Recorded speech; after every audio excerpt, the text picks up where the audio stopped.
Hoy, 5 de mayo, se inaugura en el Centro Cívico de Clara Campoamor en Baracaldo una exposición que recoge los materiales elaborados por el alumnado de distintos centros escolares del municipio en el marco del programa Agenda 2030 escolar desarrollado con el apoyo del Gobierno vasco. La muestra es el resultado de la acción transformadora acordada por el alumnado en el curso anterior, centrada en el diseño y desarrollo de una campaña de sensibilización orientada a promover hábitos de consumos responsables, reducir el desperdicio alimentario y fomentar el cuidado del entorno. A lo largo del curso, el alumnado participante ha trabajado en sus respectivos centros en la creación de diversos materiales comunicativos, vídeos, carteles y otros recursos gráficos con el objetivo de concienciar a la ciudadanía y promover una reflexión crítica sobre los hábitos de consumo. La exposición permitirá presentar de forma conjunta el trabajo realizado por diferentes centros educativos del municipio, reforzando el carácter colaborativo del proyecto y facilitando a la ciudadanía el acceso a sus propuestas y mensajes elaborados por el propio alumnado.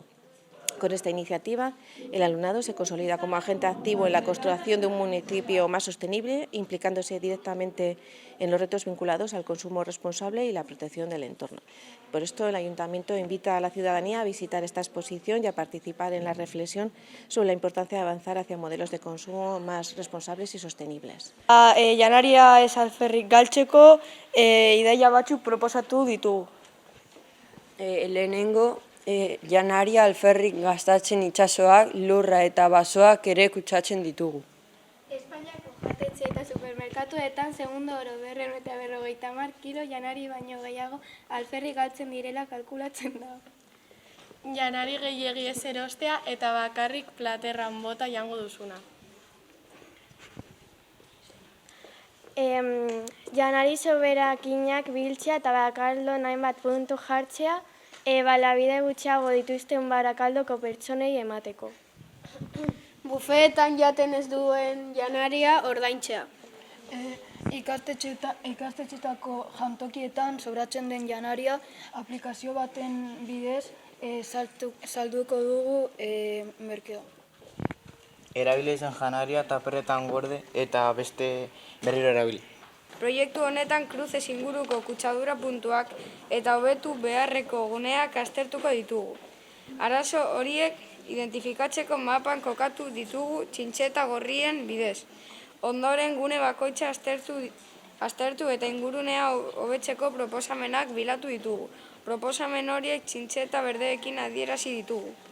Amaitzeko ondioraztutu dugu, naiz eta kruzez ondo zaindutako eremua izan. Askotan ahazten ditugula xehetasun txiki batzuk, eta horiek hobetuz gero ingurumenari mesede handia egin diezaiokegula.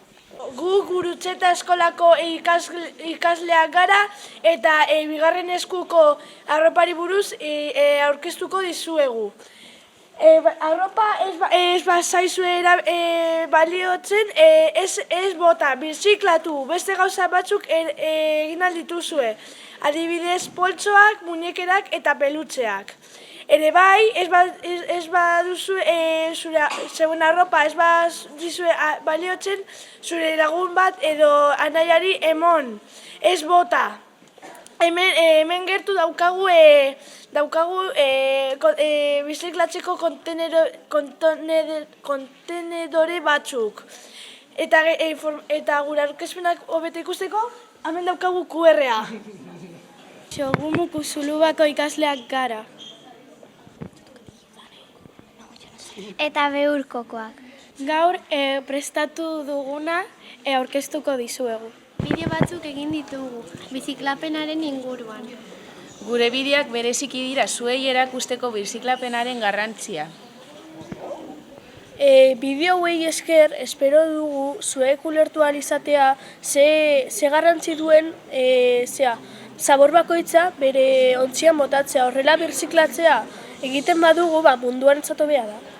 Eta bideo hauek ikusi dezakezu QR hau eskaneatuz. Eta gure proiektua da kartel hori egotea Barakaldo osotik apur bat, eta gero jendeak ikusi nahi baditu bideoak eskaneatzen du. Kaixo, gu Muna eskolatik gatoz. Hondakin zero proiektua egin dugu. Patioan eta jantokiko soberan dauden gauzak aztertu ditugu. Eskolan bideo bat egin dugu Hondakin zero proiektuaren inguruan. kartel hauek egin ditugu animatzeko eta birziklatzeko. Kaixo guztioi, gaur elregatoko ordezkariak eta ordezkariak gara, eta gaur gure Aunar enpresarekin daukagun proiektua eta elikagaien bankua proiektua azalduko dizkiegu. Aunar elkarteak janaria soberan ditugunak hartzen dituzte taperretan eta behar duten pertsonei ematen diete. Eta horrekin janaria berrerabili ahal dugu. Bide honetan ikusi ahal dugu nola hilabete batzuetan kutxa batzuk jartzen ditugu gure eskolan eta jendea hor janaria botatzen du adibidez. Esnea, olioa, lekaleak eta behar duten jendeari ematen dizkiote. Immakuladako eskolatik etortzen gara. Eta bi kartela egin dugu janari baliogarri eta arroparen kutsadura buruz. Goiko paragrafoan Espainiari buruzko egoera azaltzen da, eta beheko paragrafoetan Euskal Herriko egoera buruz azaltzen da. Azken datuen arabera, Araba, Bizkai eta Gipuzkoan pertsona bakoitzak urtero 15 kilogramo janari alferrik galtzen ditu. Guztira kilogramo janari alferrik galtzen ditu. Guztira 254.000 tona dira urtero. Arropa gehiegi erabiltzeari buruz hitz egiten dugu. Adibidez, beheko paragrafoan aipatzen dugu Zein, Zara eta H&M. Guk Alasna ikastetxekoak gara eta aurkeztuko dugu gure lana. Orain kontsumo arduratsuari buruz hitz egingo dut. Zerekin, arroparekin zer egin. Erosi baino lehen, pentsatu behar duzu benetan nahi duzuna. Jakin behar dugu nola eta non egin den.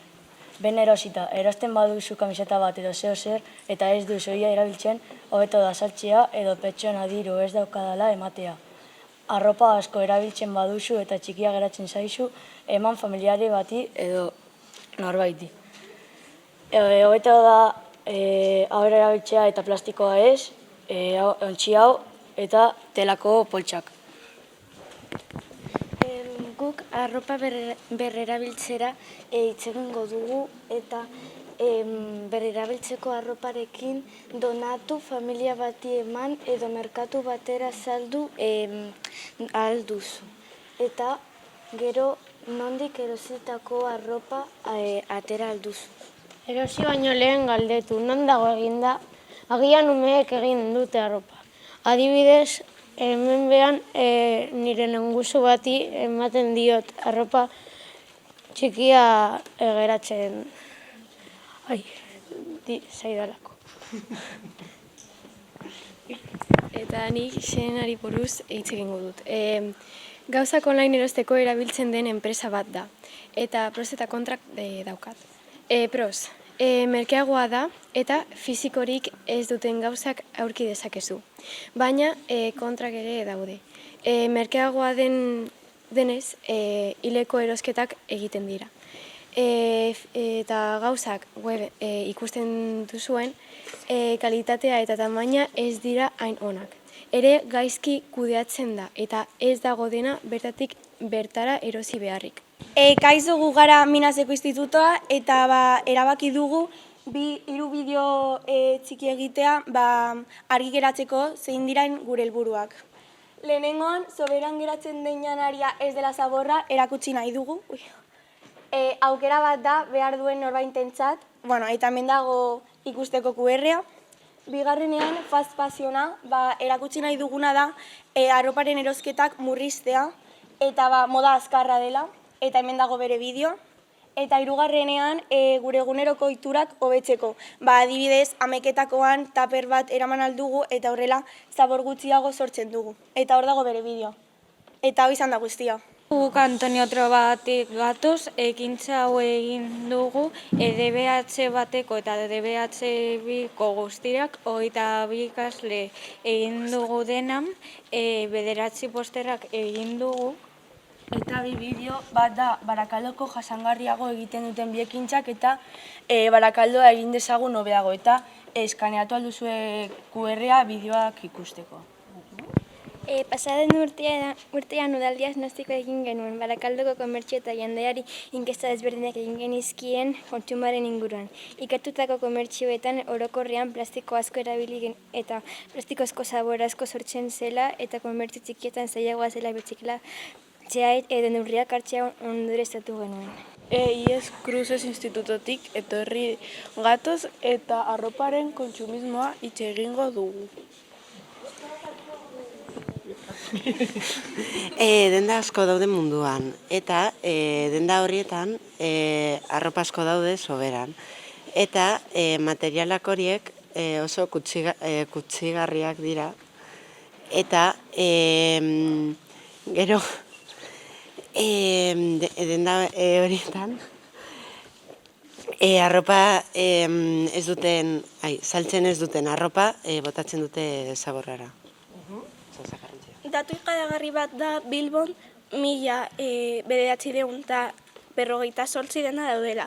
Eta Barakaldon 157, zifra exageratuak. Honen adibideak dira Primark, Lefties, H&M, Stradivarius, Bershka eta Mango. Denda guzti hauek ez dira bertakoa. Garrantzitsua da kilometro zero hori indarra ematea.